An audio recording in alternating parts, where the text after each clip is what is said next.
El Sistema Integrado de Medios SIN presenta su programa Noti Tendencia Digital, tu radio online, en donde las noticias las vivirás un día a la vez. Saludos cordiales, queridos radioyentes que nos siguen en nuestras redes sociales como YouTube, Facebook, Instagram y Spotify, con el nombre de nuestro programa Noti Tendencia Digital. Muchas gracias por sintonizarnos y les damos la cordial bienvenida a nuestro programa radiofónico del día de hoy, donde estaremos tratando algunos temas de interés público acerca de los antecedentes y acontecimientos que se han venido desarrollando en nuestro país durante los diferentes procesos electorales, elecciones y cómo se ha mantenido hoy en día la democracia durante la historia de vida republicana de nuestro país. Tendremos muchos segmentos con la finalidad de que ustedes estén enganchados en nuestro programa y que siempre estén informados de todo lo que sucede en el Ecuador y a nivel internacional. Con el mejor talento de compañeros que tenemos, le damos la más cordial bienvenida y el Sistema Integrado en Medios les da la bienvenida. Empezamos. Bueno, una vez más nos encontramos en tu radio favorita Noti Tendencia Digital. En este momento hablaré sobre los antecedentes de los procesos electorales desde que somos democracia en Ecuador, resaltando todo sobre las elecciones anticipadas. En el año 1945, Ecuador cuenta con un organismo electoral independiente, cuyo nombramiento es influenciado por la Asamblea Nacional. El Tribunal Supremo Electoral es el encargado del proceso electoral de nuestro país, pero desde que Lucio Gutiérrez asumió el cargo en el año 2003, el tribunal ha enfrentado serias dificultades y la mayoría legislativa que han cambiado el pleno del Tribunal Supremo Electoral, que también es conocido como el TSE por sus iniciales, lo que culminó con la llegada del socialista Jorge Acosta. En el año 1830, Ecuador dio los primeros pasos hacia la vida republicana, que en este sentido se inicia la construcción del Estado o Nación, que es una tarea titánica porque se deben superar una serie de obstáculos estructurales. La democracia en Ecuador fue una de las primeras en América Latina después de una dictadura y se logró a través de un acuerdo militar civil. El mencionado acuerdo trataba de convocatorias a una mesa de trabajo para tratar de crear un dilema entre los dos proyectos constitucionales y la estrategia de transición del gobierno durante los años de 1878 y 1979. Tenemos muchos temas interesantes en el día de hoy en nuestro programa.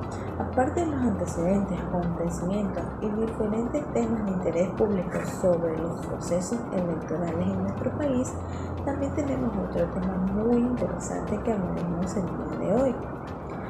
¿Cuántos partidos, movimientos políticos de izquierda y de derecha participaron cronológicamente en los procesos electorales hasta la actualidad en el Ecuador? Bueno, respondiendo a esa pregunta y ese tema muy interesante, varios partidos políticos de izquierda y de derecha en Ecuador han participado en diferentes procesos electorales recientes. Aquí les mostraremos una lista general, pero no exhaustiva, de algunos de estos partidos y movimientos, que incluye el Partido Democrático de la Izquierda, que es Alianza País, Movimiento de Acción Social, Partido Comunista y Movimiento de la Revolución Ciudadana. El Partido de la Democracia de la derecha es el Creando Oportunidades, que todos los conocen como el CREO. El Partido Social Cristiano como el PSC, la Sociedad Patriótica PSP y el Movimiento Crece. Es muy importante señalar que los partidos políticos en el Ecuador tienen una historia que se remonta al primer siglo de la democracia. El legado del Partido Liberal, Radical y el Partido Conservador sirvieron como partidos políticos predominantes hasta finales del siglo XVIII y principios del siglo XIX. Tengan en cuenta también que Si bien lo anterior es una pequeña descripción general, que asimismo pueden haber otros partidos políticos que hayan participado en las diferentes elecciones que se han dado en nuestro país. ¿Cuántos gobiernos oficiales tuvieron sostenibilidad en nuestro país? Bueno, como sabemos, Ecuador ha experimentado diversos desafíos en términos de sostenibilidad, con cambios frecuentes en la presidencia y en las tensiones políticas. Durante las últimas décadas, el país ha tenido varios cambios de gobierno, como todos sabemos, algunos de los cuales han sido resultado de la inestabilidad política que hoy en día nuestro país está pasando, o de las protestas, o de las destituciones del propio gobierno. En este caso te presentaremos 3 de los gobiernos que han tenido mayor sostenibilidad en el ámbito político de nuestro país. Entre ellos está el gobierno del economista Rafael Correa, que fue en el año 2007 hasta el 2017. El economista Rafael Correa fue elegido presidente en el 2006 y asumió el cargo en el enero de 2007. Fue reelegido en 2009 y nuevamente en 2013. Su mandato duró hasta el mes de mayo del año 2017. Lenín Moreno fue elegido presidente en las elecciones del 2017 y asumió su cargo en mayo de ese mismo año. Pertenece al partido que Correa, el mismo partido de Correa que en ese entonces era Alianza País, pero su mandato se caracterizó por una ruptura con el estilo y políticas de su predecesor, por decirlo así. Moreno concluyó su gobierno en el mes de mayo del año 2021. Guillermo Lasso, que está actualmente en el gobierno, como todos sabemos. Guillermo Lasso ganó las elecciones presidenciales del 2021 y asumió el cargo el 24 de mayo de ese mismo año. Es el actual presidente de nuestro país y su gobierno se encuentra en curso actualmente. Es importante tener en cuenta también que la sostenibilidad política y que la estabilidad de un gobierno puede verse afectada por diversos factores como la economía, la gobernabilidad, la participación ciudadana y la confianza en las instituciones, en las diferentes instituciones públicas o privadas. Aquí les hemos mencionado un poco sobre algunos puntos muy importantes sobre los gobiernos que están actualmente y sobre los partidos políticos que han estado en las diferentes elecciones. En otro tema muy interesante también hablaremos sobre la historia del Tribunal Supremo Electoral desde el año 1945 hasta el 2008 en nuestro país. Desde el año 1945 hasta el 2008, el máximo organismo electoral de nuestro país siempre fue el Tribunal Supremo Electoral, también conocido por sus iniciales como TSE, que fue fundado en ese entonces por la Constitución de aquel año. Tenía su sede en la ciudad de Quito y en ese tiempo estaba integrado por aproximadamente 7 representantes de los partidos políticos más votados. Tenía una autonomía muy fuerte y una administrativa financiera muy fuerte también.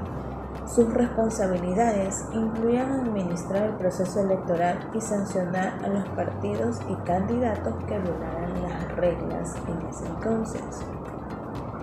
Cuando entró en vigor a la nueva Constitución en el año 2008, el Consejo Nacional Electoral asumió algunas de las funciones del Tribunal Supremo Electoral, mientras que el nuevo Tribunal Contencioso Electoral se encargó de otras.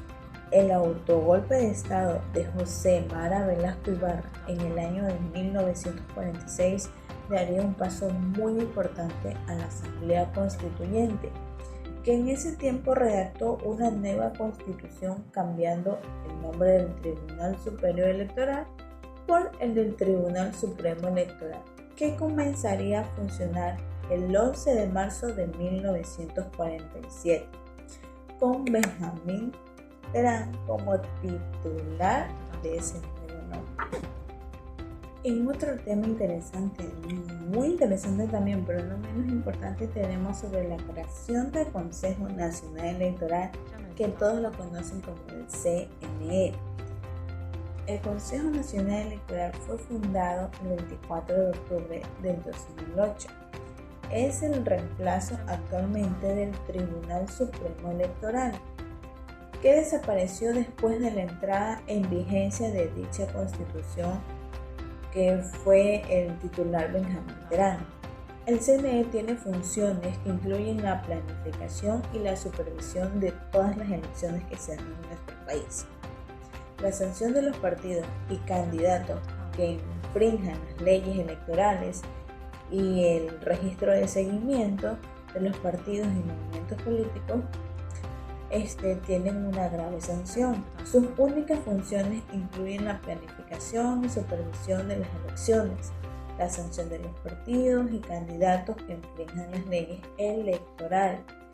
El CNE cuenta actualmente con 4 vocales, además de sus asesores, además de su vicepresidente Enrique Pita García y la presidenta que todos la conocemos, que es Diana Tamaín.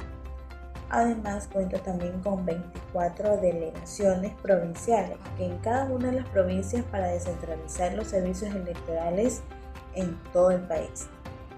La función electoral es una de las 5 funciones del Estado ecuatoriano, que está integrada por este organismo y por el Tribunal Contencioso Electoral.